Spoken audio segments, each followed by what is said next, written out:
So welcome and good afternoon, everyone. I'm Marianne Hedzopoulou. I'm a professor in the Department of Civil and Mineral Engineering at the University of Toronto, and I'm also a faculty affiliate of Mobility Network.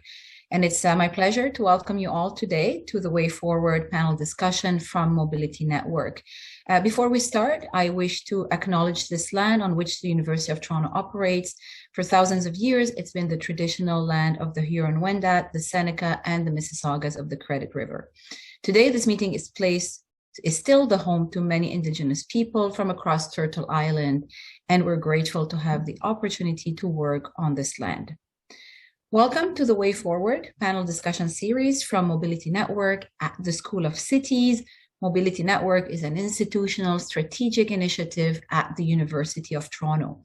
What that means is that institutional strategic initiatives address humanity's greatest challenges. And grand challenges, we all know, demand a cross-disciplinary and collaborative approach between university researchers and their partners in government, industry, and the general public. You may know us from past collaborations or past events as U-TRI, the University of Toronto Transportation Research Institute, while now Mobility Network sort of takes it up a notch. And how do we do that? Well, we've actually assembled a group of 60 researchers from across U of T's three campuses with diverse interests that span the broad scope of critical issues about mobility. And you're here today, so you know already that transportation touches virtually all these aspects in these bubbles and all aspects of our life, and that the sustainable and equitable movement of people and goods is a regional, national, and it's also a global challenge. And because you're here today, we hope that means you'll join us on the journey to finding the way forward, because mobility must enable all people to achieve their potential while protecting our planet. So the way forward is basically the title of the series of panel discussions that we are hosting. Each one of them addresses one of the factors critical to mobility around which we are organizing mobility networks, so sort of these bubbles that you saw earlier. Today's panel discussion is on getting mobility to net zero. So our three panelists will bring their perspectives to a discussion about achieving low carbon mobility while ensuring positive societal outcomes like public health, equity, accessibility, affordability. Each of the panelists will take a few minutes to share their remarks. Then we'll have a bit of a panel discussion, and then we will open it up to questions. So please post your questions in the chat at any point, and I will transcribe most of them to our panelists.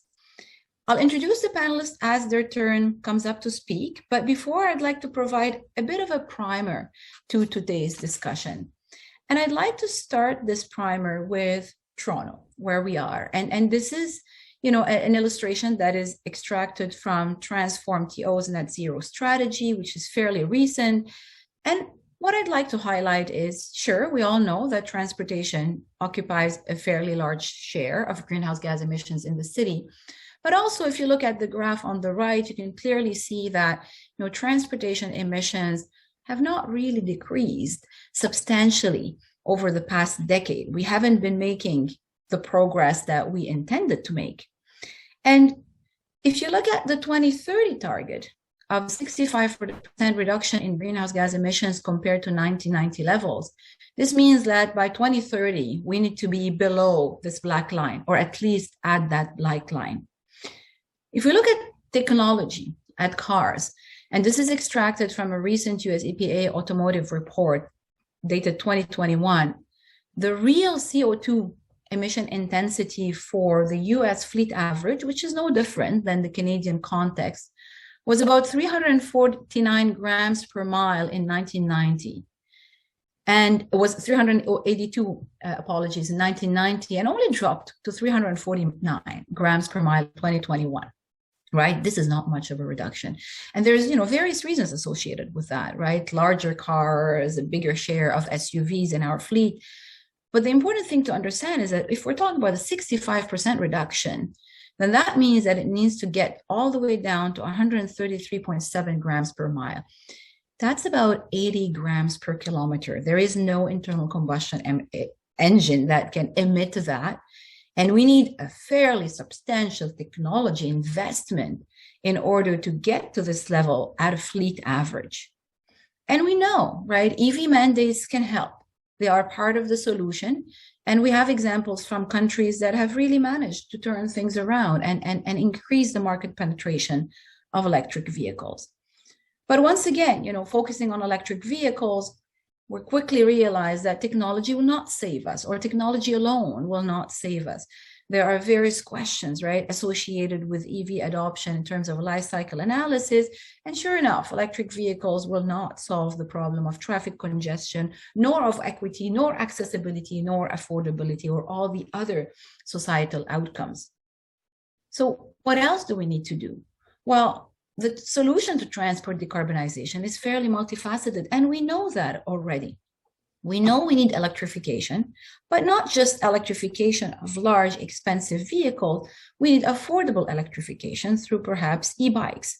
We also need to think about electrification or decarbonization of freight movements, also thinking about, e-bikes or cargo bikes for last mile deliveries. We want to make sure we continue to invest in transit, and especially connecting the suburbs where we already have large population numbers in our Canadian metropolitan areas who need to be better connected to the rest of the region. And we need to reclaim road space, right, from places that look like this to a higher proportion of bicyclists, but also pedestrians and active transportation modes using the roads. We also want to make sure that the solutions we come up with are not just relevant from a North American perspective, at least for us as academic. We want them to be relevant to different contexts. And we also want to make sure that all these solutions adhere to the principles of equity, of diversity, of inclusion. So I hope you all agree with me that the solution is not just multifaceted, it's highly complex, because we know all these bits and pieces, what they are, but it's also a matter of how do we deploy them, how do we distribute them, how do we fund them, how do we get the budget set up, and who is going to win, who is going to lose, and how do we ensure, right, that we're adhering to the principles of equity. So I look forward, and I hope you join me in listening to what our speakers have to say about this question. And with this, I'm going to start with Professor Matt Adams, who is an assistant professor in the Department of Geography, Geomatics and Environment at University of Toronto in Mississauga campus. And Matt's research focuses on exposure to air contaminants. He's done research looking at school kids, air pollution exposure, research involving citizen science approaches to air pollution assessment, and working with epidemiologists to better understand the health implications of air pollution and how built environments can sort of mitigate some of these issues. So I'm going to unshare and invite you, Matt, to share your screen. Great, thank you, Marianne. Let me just get my screen shared here. Perfect. If you just, I'm going to assume everyone can see my slides here. Let me know otherwise. Perfect. So as Marianne mentioned, my research program really looks at how the built environment affects our health. How does it generate air pollution? How do built environment factors affect the air that I breathe? Someone might be a car commuter, in Ontario, pretty common thing, maybe 40 minutes a day you're sitting in your car. What does it mean to sit in traffic and breathe in that contaminated air? Today, I'm going to look a little bit different at this approach. And I want to talk about some of the things that might be missed if we were to put all of our eggs into one basket. And Marianne really highlighted that this is a diverse and challenging problem, and it's going to require solutions that are very multifaceted. By no means do I think electrification of vehicles is a bad idea. I think it is absolutely necessary and will provide a lot of benefits. But there are going to be some aspects of urban health that will be missed, or at least I think will be missed by solely relying on that. The first one, I think, as a researcher in this field, I often hear, EVs are going to reduce emissions or eliminate emissions. And that is partially true. It eliminates a lot of the emissions or all of the emissions that come out of your exhaust. If you are a fully electric vehicle, that tailpipe just simply doesn't exist. And that's a really great thing for eliminating a lot of greenhouse gas emissions and other ground level air pollutants, things that we might breathe in that are related to transportation. There's a bit of a caveat there in assuming that the electrification or the electricity generation is clean. And that's something that is improving over time. And in Canada, our grid is relatively clean. Some of the other aspects of that are often forgotten about and that we are seeing playing a larger and larger role on emissions, subsequently what individuals in urban environments are breathing, are these non-exhaust emissions. If you own a car, at some point, I'm sure you've had to replace your tires. Why did you have to replace those tires? Because they wore out. You don't really think too much about it, but they wear out and create little bits of plastic, essentially plastic and rubbers that can become they might get dispersed in the ground or they'll get flung off the back of your tire. They make it into the air we breathe. We're not really sure where they go, and we don't really have great numbers on the total mass of this that's generated, but it is something that's concerning, as well as our brakes. Our brakes, are heating and cooling, and they wear down. Another replaceable part of your vehicle that you may not think about. There are lots of interesting metals and compounds that are in those brakes that are not necessarily the best to breathe. These two components, braking can be reduced with EVs, but tire wear, if anything, the research suggests that tire wear will actually increase from electric vehicles, from faster acceleration and quicker deceleration from that electric engine. Next thing that is very positive, I think, in many people's minds as you might go and fill up at the gas tank at the pumps right now is the cost of driving. Absolutely, the per kilometer driving costs will be reduced. The cost you're paying for your commute every day will be reduced by that EV. What are the implications for this? We probably can make some pretty good assumptions that people will be willing to drive further, increasing congestion, increasing emissions as EV adoption slowly penetrates the environment. In Canada, we have not seen very high rates of EV adoption. There's still going to be a lot of internal combustion vehicles on those roads. If people have a lower cost of driving, we know that results in them driving more kilometers per year. They tend to maybe move further away from work or choose to do more activities in their vehicle. And this will add to existing congestion. And until we see a major shift in the EV fleet, it's going to result in more emissions. The next one is the infrastructure that is associated with personal vehicle transportation. So here I'm picking on Hamilton, that's where I live, so I think that's fair. And I found this on Reddit. Someone had gone, and this is downtown Hamilton. This is where our urban farmers market is. A lot of spaces that would be walkable. You can see there's communities in there. And all of these red boxes highlight all of the land that has been dedicated to parking infrastructure. And it's just massive. It's a massive proportion of many North American downtowns or cities are dedicated to parking. And here's an urban school that most of the students should be able to walk to. Unfortunately, my picture got cut off here, but you can see that there is really no green space for these children to play on. We know that green space, trees, grass, these environments have a lot of benefits to students. The research we do finds that students that have more accessibility to green space have higher grades, they have better attention, their cognitive performance actually improves. But when you take away all the green space, we lose those benefits. So the EV, electrification of vehicles, is still going to require this domination of parking across the built environment. And I think that's something we really need to think about. The electrification is not going to lead to greener cities. And greener cities have a ton of positive benefits to society as a whole on many, many health outcomes. The last one is safety concerns. I think the picture on our right is what many of us may imagine as an electric vehicle. And I think this was true for the last 5 to 10 years. I don't think it's where we're headed. Here is the new electric truck from Ford, which if you pay any attention to their advertising, they have put a lot of their resources behind. It is a very large vehicle. Here's a full-size truck and a child standing right in front of it. You can take a sense that that truck driver, driving that vehicle would have no ability to see a young child out in front.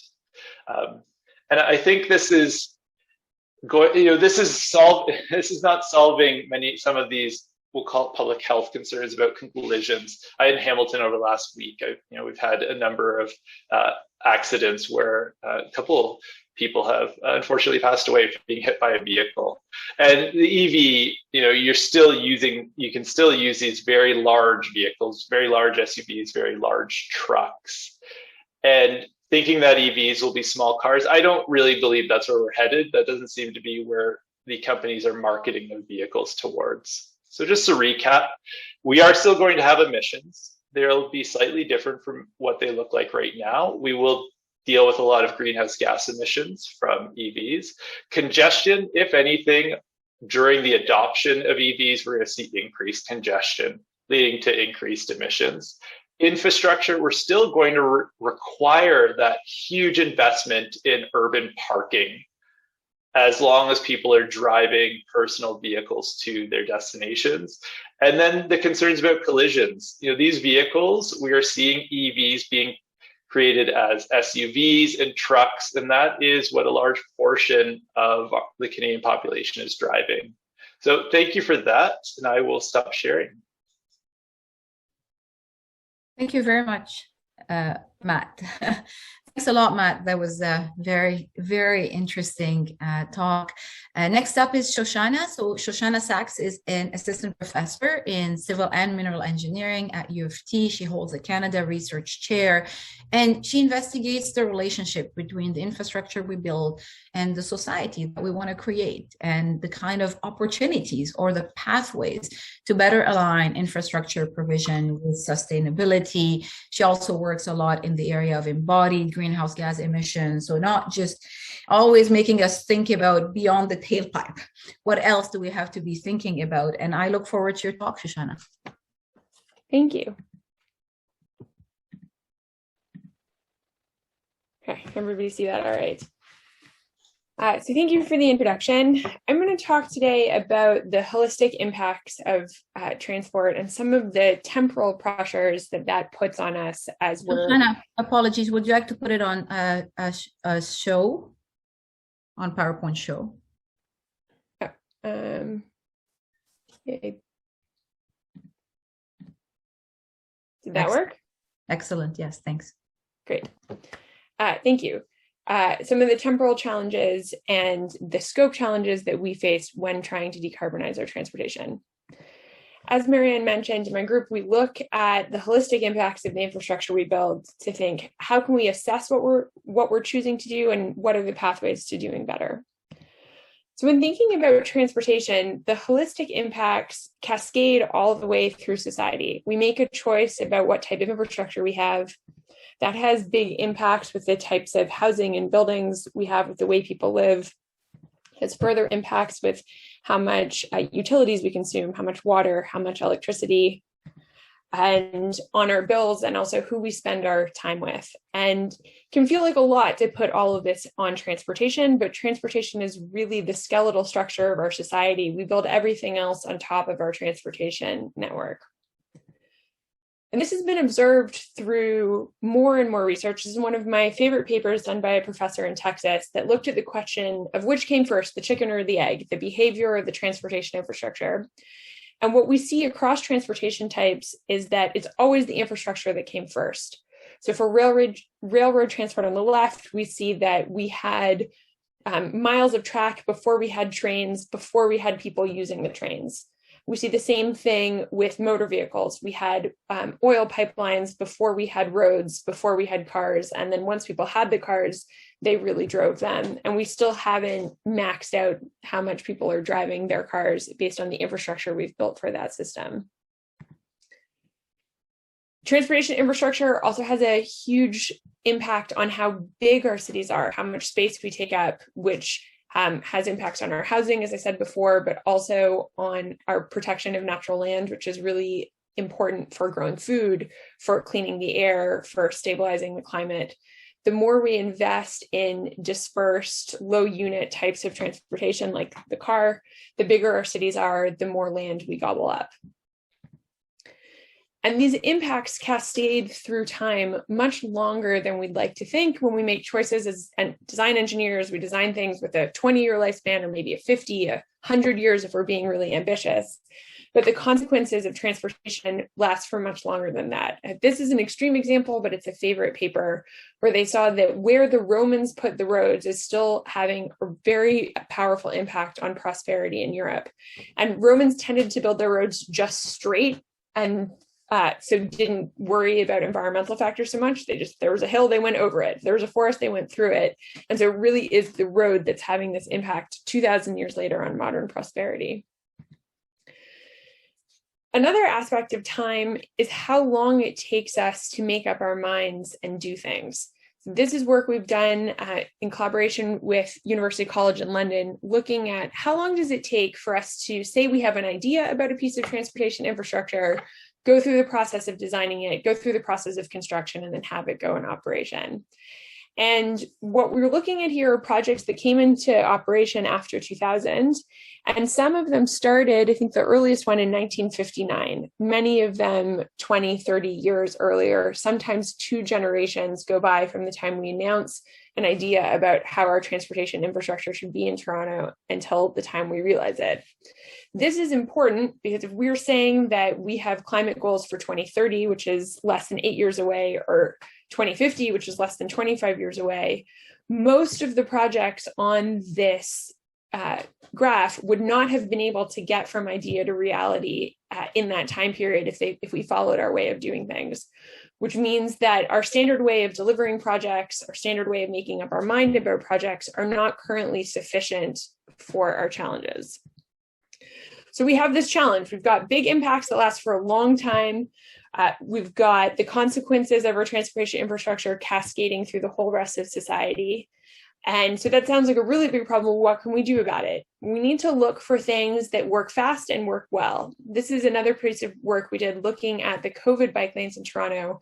How much extra accessibility did they add to the city? These projects were built in one summer for cost measuring in the millions of dollars rather than the billions of dollars, and had huge impacts over how many Torontonians could get to parks, people's ability to meet their food needs, ability to get to jobs and to population. And so in this case, with a very small intervention, we were able to have a big impact in a very short period of time. It's also much cheaper to build light infrastructure like bike lanes than it is to build more legacy infrastructure like in Toronto, the Gardiner Expressway rebuild. So there are many more aspects of this I could have talked about, and I was trying to keep myself to 7 minutes, which doesn't suit holistic assessment that well, but I'll leave you with this. The negative impacts of our dominant mode of travel, the automobile, is much more than the tailpipe. So as Matt previously said, it's not going to be enough just to clean up the tailpipe. Even if we got a car that could drive with no pollution, its impact on land use, its impact on energy consumption at home, its threat to the natural world in terms of consumption of farmland would still be huge problems we need to solve for climate stability. We have a huge time pressure on the problems we're trying to solve. And so we need most of our solution to come from off-the-shelf interventions.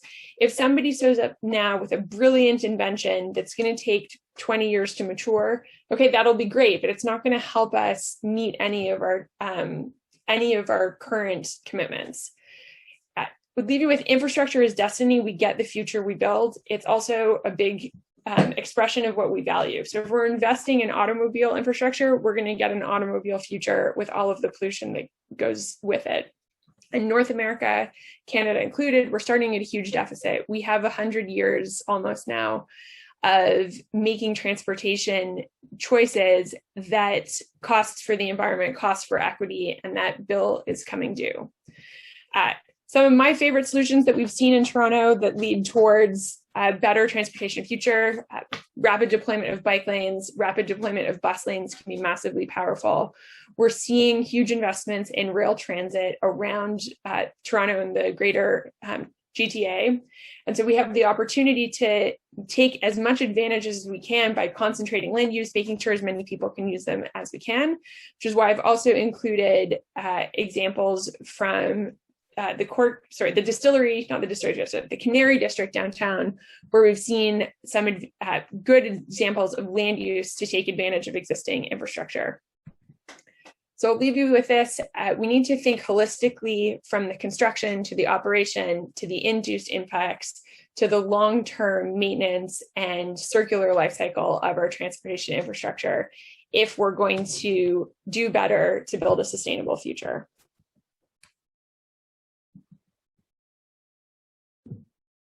Excellent. Thanks a lot, Shoshanna. And our final speaker is Matt Hoffmann. Matt is a professor in the Department of Physical and Environmental Sciences at U of T Scarborough campus. And his ongoing research interest is in global governance and environmental politics. In 2020, he began a new research project on urban resilience and sustainability as part of a just transition to decarbonization. I really look forward to hearing from you, Matt. Great, thank you so much. It's great to be here. Let me just turn on the show here. I've learned a lot already from the previous speakers. Just to note, I'm not a transportation specialist, but Matt and Shoshanna have done a wonderful job telling us why this picture in front of you is bad and what kind of infrastructure and decisions and thinking about trade-offs that we need to be doing to get rid of this picture or to change this picture substantially.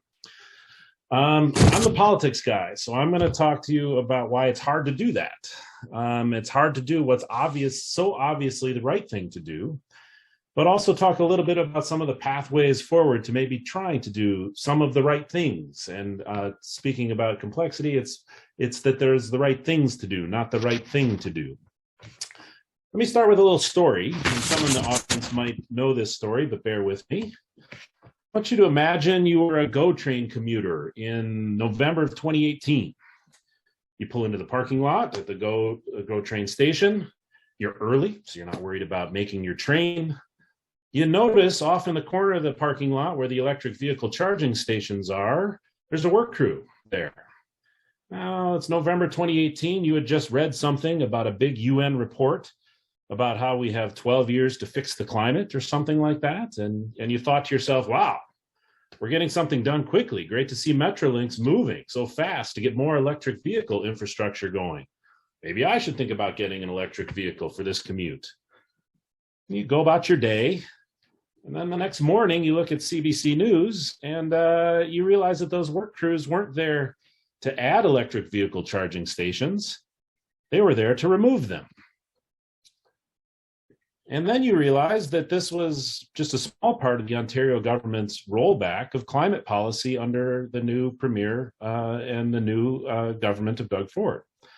They canceled the provincial cap and trade system, revoked subsidies for electric vehicles, canceled renewable energy projects.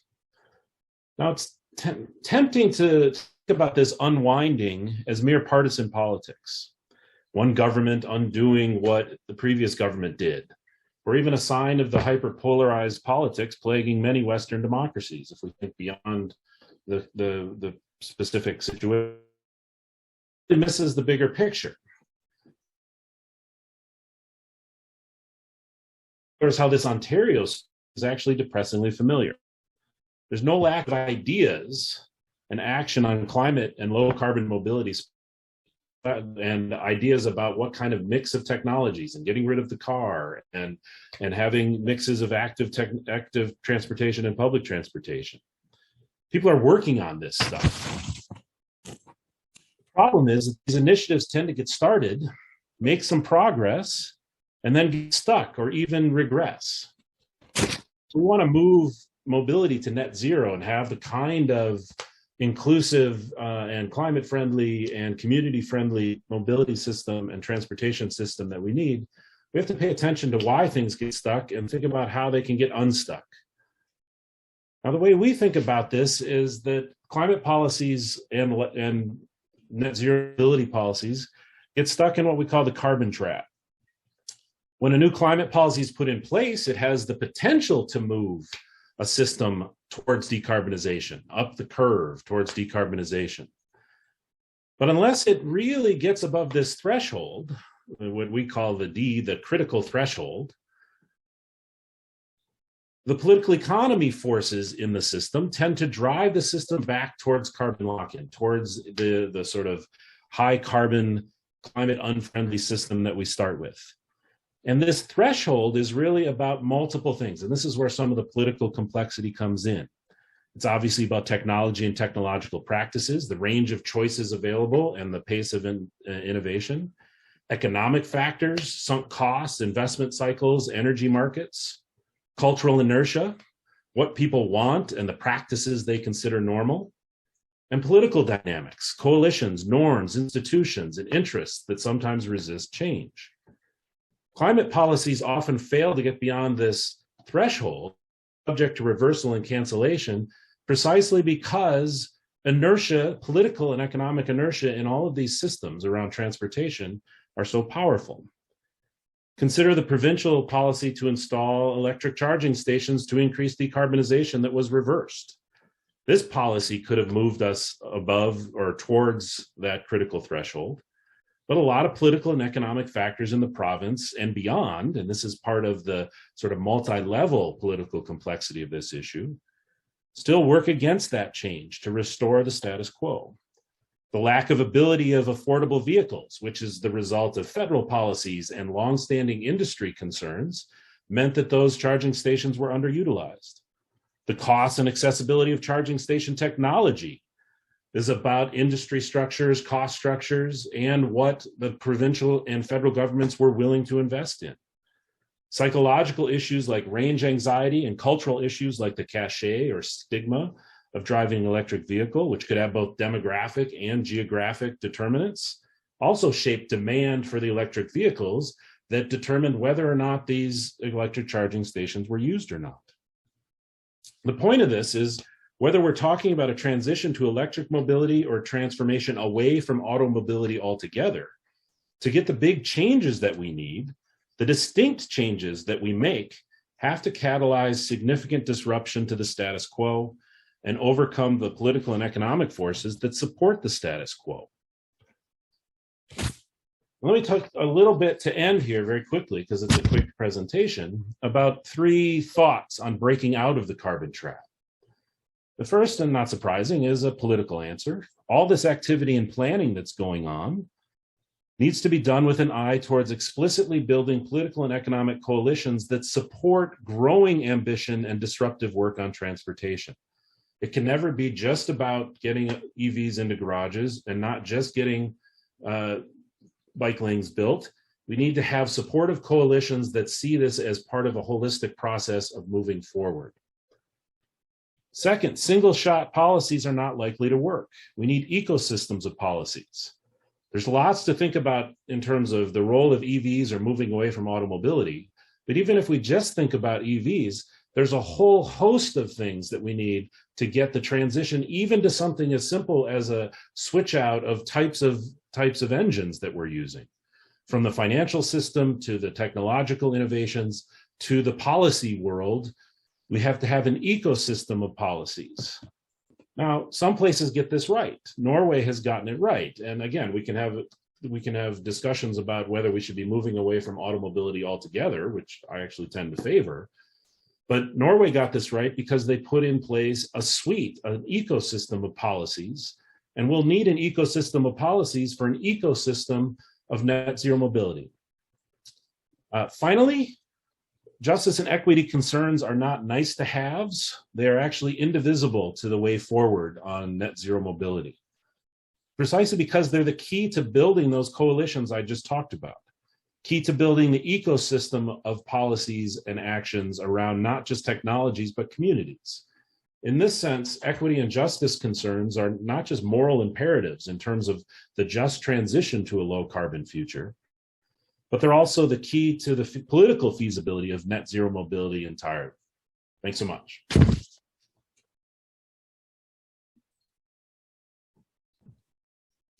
Thanks a lot, Matt, and thank you, everyone. So I'd like to invite the three panelists to put your cameras on, and we still have 20 minutes. And do we have questions? We do have questions trickling in. I'll start by maybe just asking a question to the three of you, and then we'll take it from there so that we have enough in the Q&A or in the chat. So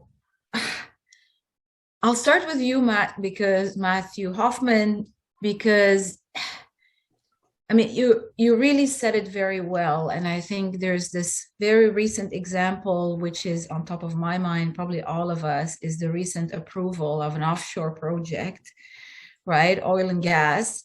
And what really struck me was the argument that Canada is going to be able to increase its oil and gas production while decreasing its emissions because of carbon capture and all this other technology that will allow us to sort of, capture the CO2 at the source and then store it in another form.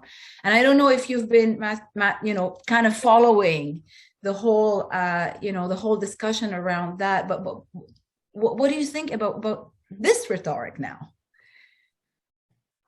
So on an academic level, that sort of rhetoric and that sort of policy is exactly an example of the carbon trap, right? Where you have a carbon plan in place now, the first one really, to give credit to the federal government, the first real plan that Canada's ever had.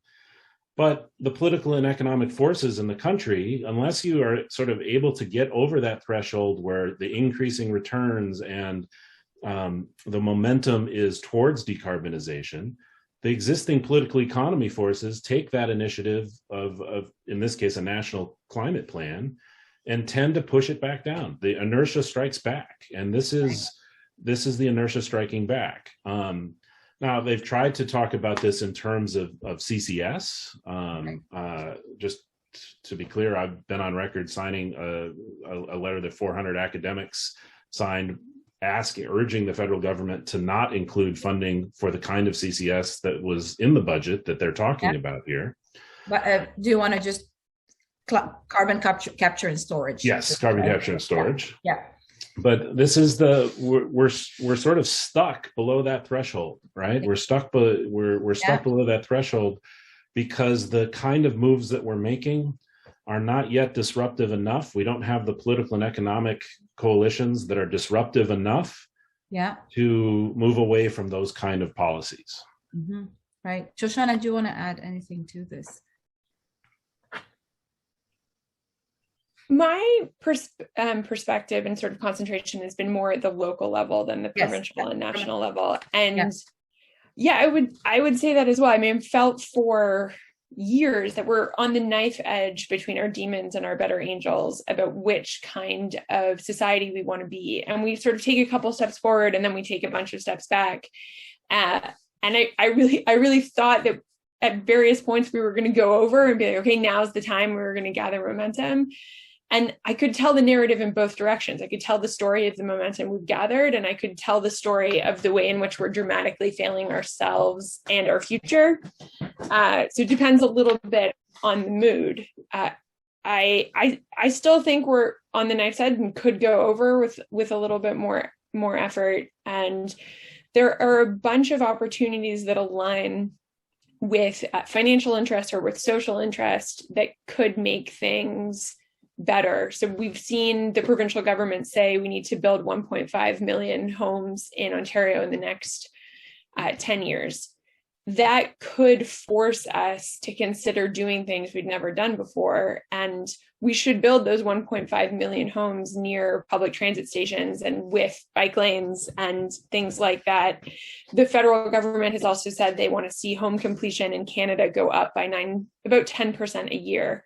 That doesn't sound like it's a story about transport, but it is, because how we choose to do that will either be reinvesting in the infrastructure we already have and making our public transit, active transit better, or building it in 1950s to 1990s style sprawl, in which case we're in even more trouble than we are already. So there are moments like this where we really still can choose what we're going to do. And I have hope, but I don't know which way it's going to go. Yeah. Thanks, Matt. I want to take you to something you said earlier, and with the non-exhaust emissions, because people like you and I are somehow just a little bit trying to understand what they include. And you use the term interesting metals. Well, they have higher toxicity, right? And it's not just that they're interesting, they're more toxic.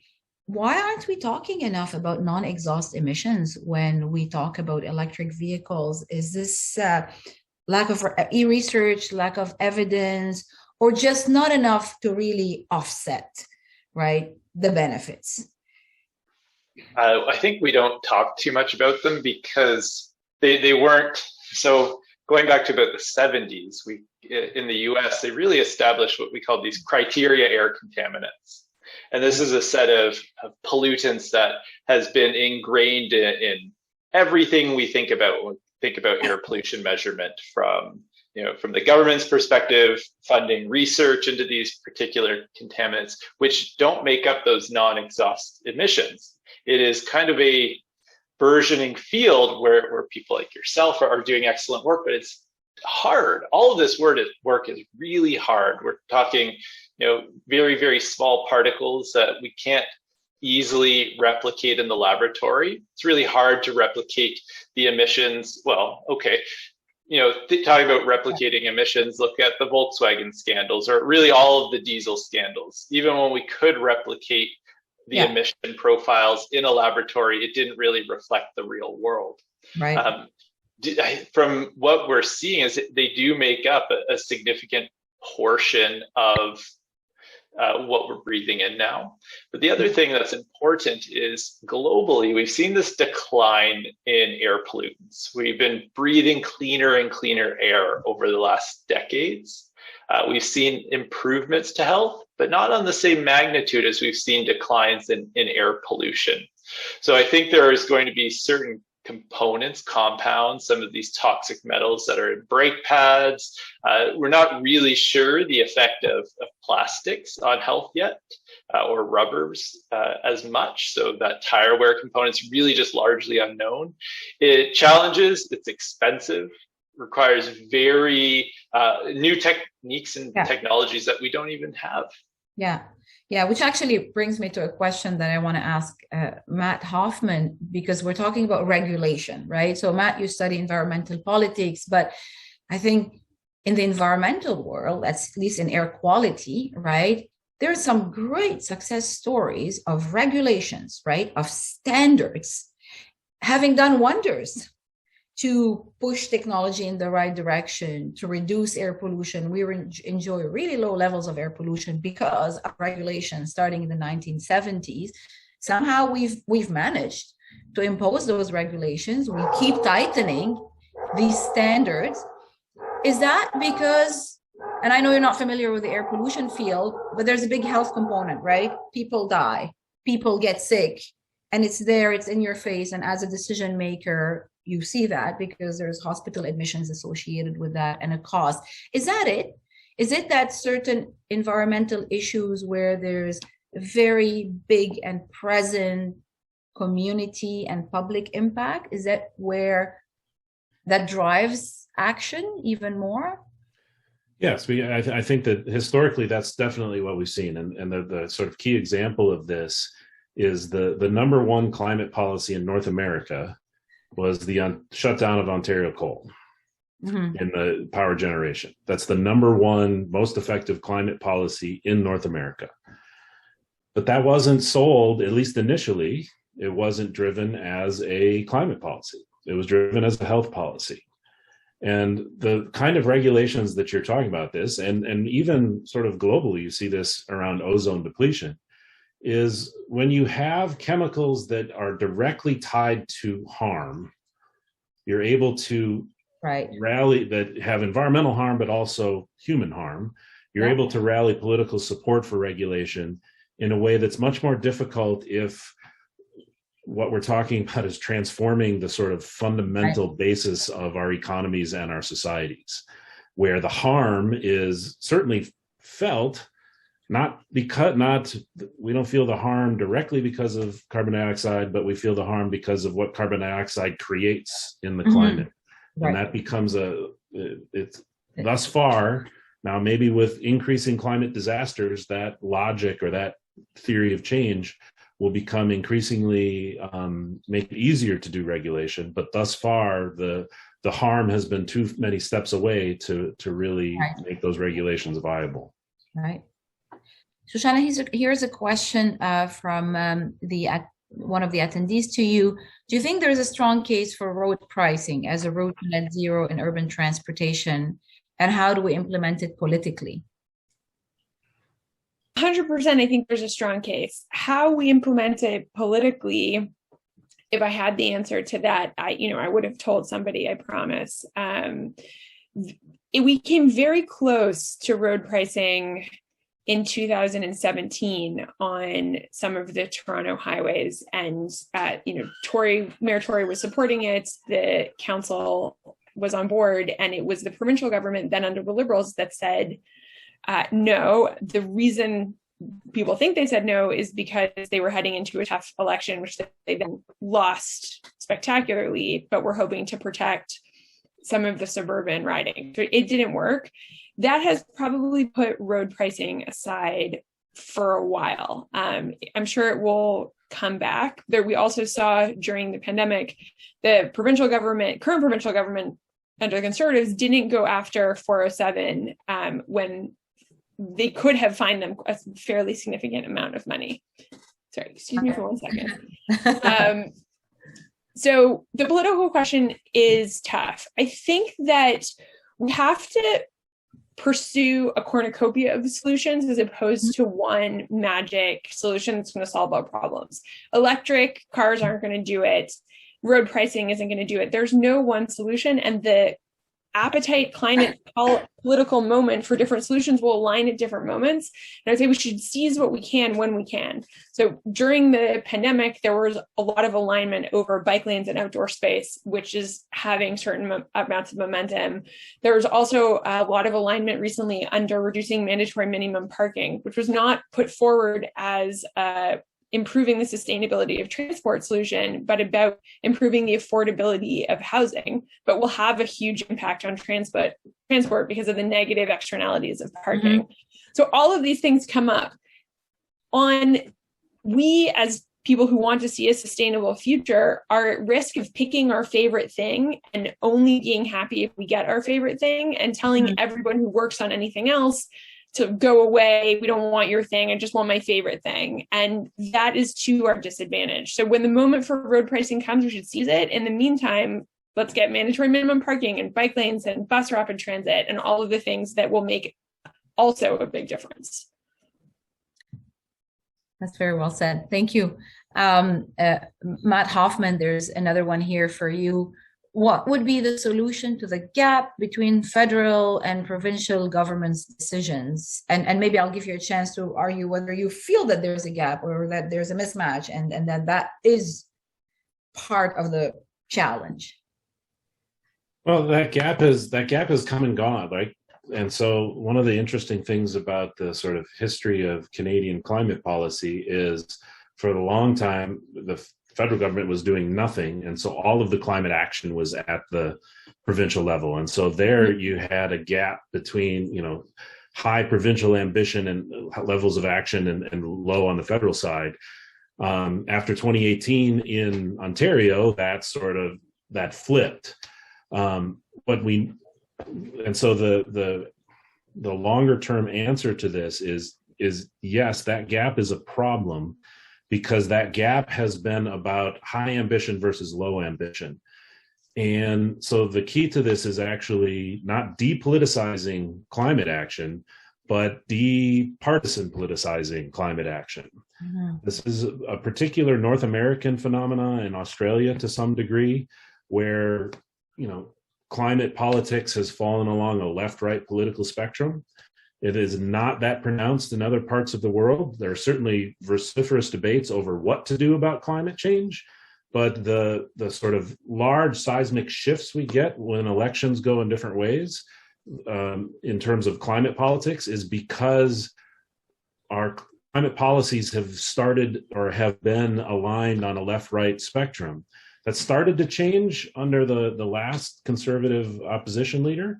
We'll see what the conservative opposition leadership race looks like coming up. But yes, obviously the best is when a strong strongish federal climate plan like we have now aligns with strong, ambitious provincial plans. And that's going to happen when we sort of get cross-party consensus that acting on climate and having debates over how to act on climate, but at least debates over acting on climate are no longer a source of party competition. Mm-hmm. Yeah, thank you. Matt Adams, I know you've worked a lot. You've worked with communities. You've had air sensors distributed in people's homes. You've engaged with communities around various issues on kids' health and public health. You've been involved in a lot of research on the benefits of green space, right? And we know there's all of these initiatives, around healthy cities that don't necessarily make a big dent in greenhouse gas emissions. Right? Maybe they won't, maybe we need bigger things, but are super important. And how do you feel we can bring these forward to discussion and say, well, hey, this policy reduces greenhouse gas emission, but it also has all these co-benefits, and these are really important. I think what you just said, co-benefits, is really critical. Every greenhouse gas policy that will reduce emissions has other co-benefits. If it's reduction of urban air quality that we're breathing in, for example. I think that the challenge, I saw someone's question about how do we get some of these projects motivated about the buses. I'll tie it into that. Two things. First thing, I think academics, we've done a generally poor job of working with the community historically. And I think that's something that we're really seeing is changing. Working a lot more, integrating our research with community needs to be able to make arguments, to be able to motivate your council. As an individual, what can you do? I think everyone would be really surprised at how impactful calling or writing a letter to your own city councilor actually is. They are, listening to their constituents, and every one phone call, one letter in their minds represents many, many voices. Because they're not receiving, they know they're not going to hear from everyone. I think there is a lot of value in saying, hey, we want this in our community now. Community organizing, so many neighborhood communities I've seen become so powerful. They are very well linked with their city councilors.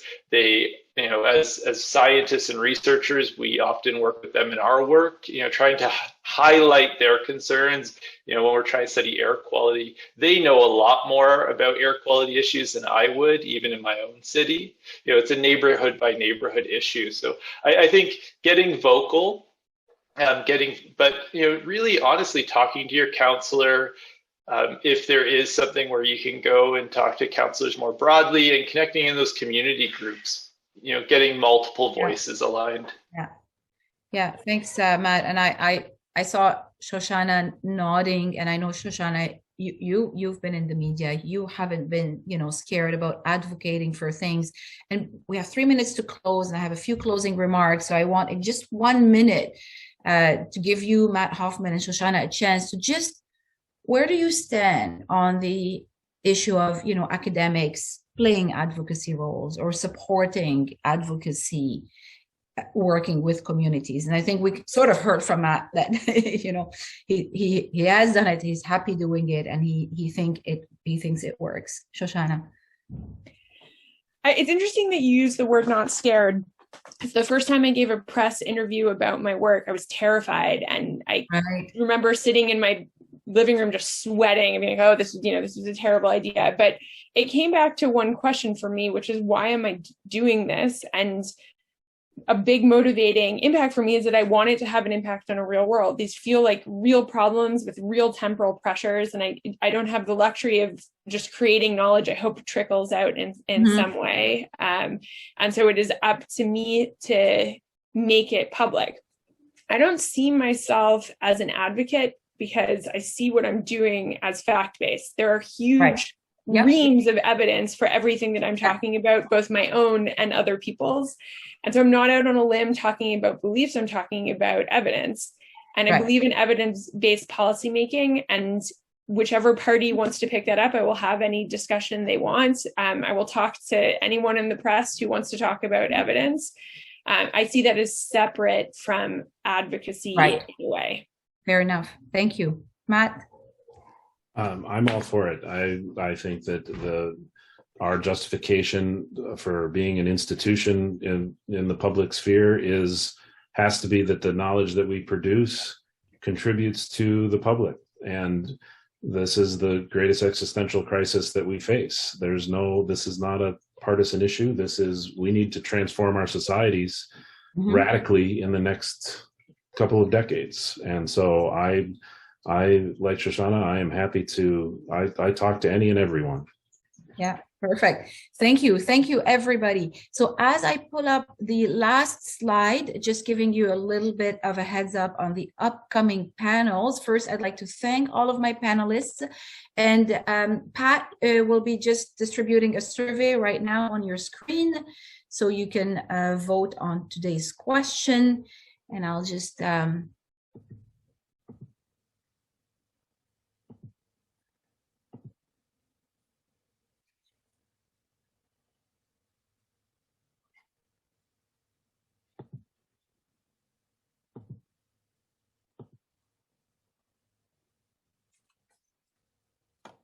all right.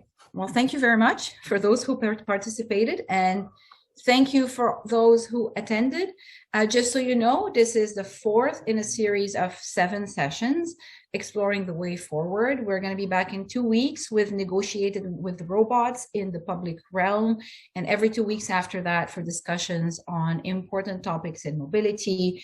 Registration is open for all of these sessions, and you can just go to the U3 website, which is u3.utoronto.ca, and Pat will add it in the chat. You'll get reminders if you subscribe to our weekly newsletter. And so thank you very much for joining us, and thank you very much for all the panelists. Have a good evening.